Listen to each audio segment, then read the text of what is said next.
Busco un lugar para vivir y descansar, donde no hace falta ni llamar. Un saludo y bienvenidos a todos aquellos que siguen este devocional Pan de Vida. Hoy quiero hablaros de los juramentos. Jurar significa afirmar o negar algo poniendo a Dios por testigo, o en sí mismo o en sus criaturas. También significa asegurar, garantizar, prometer. Se puede decir en términos generales que es una forma de llamar a la maldición, y me explico.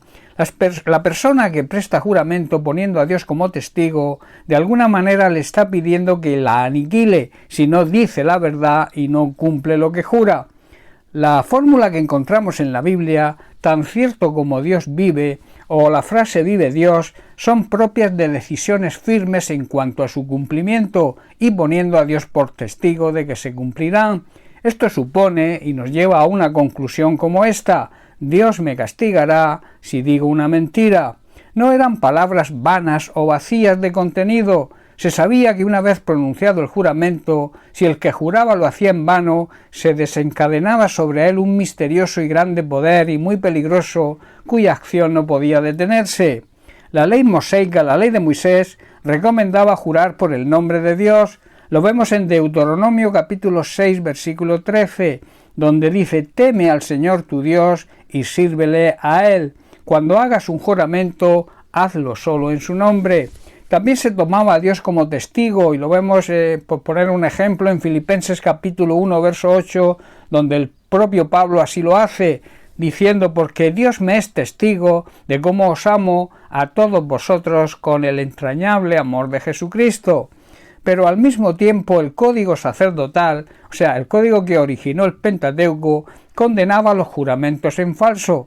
De todas maneras, no eran raros los perjurios, pero los condenaba severamente la ley y los profetas. En Levítico capítulo 19, versículo 12, Dios dice: y no jurarás falsamente por mi nombre, profanando así el nombre de tu Dios, yo soy el Señor.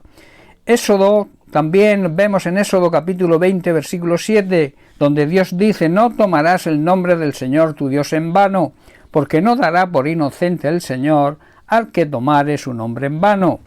Los esenios, que era una secta judía del tiempo de Jesús, condenaban como ilícito el juramento. Los rabinos se preocupaban por los abusos y los fariseos se las ingeniaban para mantener sutilmente la validez del juramento.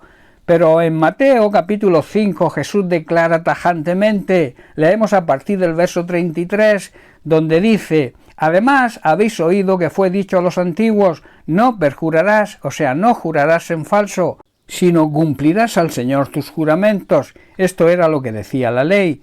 Pero yo os digo, dice Jesús, no juréis en ninguna manera, ni por el cielo, porque es el trono de Dios, ni por la tierra, porque es el estrado de sus pies, ni por Jerusalén, porque es la ciudad del gran rey, ni por tu cabeza jurarás, porque no puedes hacer blanco o negro un solo cabello. Pero sea vuestro hablar sí, sí, no, no, porque lo que es más de esto, del mal procede. Puesto que el juramento supone poca o mala fe en una persona o falta de confianza en ella, todo lo que se añada a una sencilla afirmación o negación, o sea, sí o no, viene del maligno, que es el padre de la mentira, y hace embustero al ser humano, hace embustero a la persona. Jesús les exige a todos los que quieran ser sus discípulos que tengan sinceridad, que cuando digamos sí sea sí y cuando digamos no sea no. De esta manera no es necesario el juramento. El que es propenso a jurar es porque es propenso a mentir.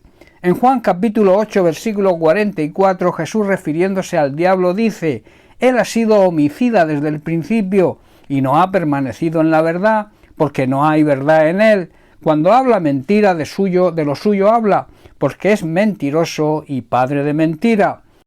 Por eso, en una sociedad en la que se obedece la voluntad de Dios, el juramento es innecesario. No obstante, lo que Jesús exige es la sinceridad, que es un fruto del Espíritu que habita por la fe en los creyentes, y no algo que corresponda a la realidad de la vida según la carne, o sea, según la tendencia de nuestra naturaleza pecaminosa.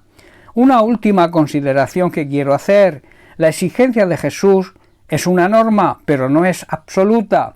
Hay circunstancias en que la ley humana, los jueces pueden exigir un juramento en un determinado juicio donde se nos interrogue como testigos, por poner un ejemplo, porque Jesús mismo no rehusó prestar juramento ante el Sanedrín que le acusaba.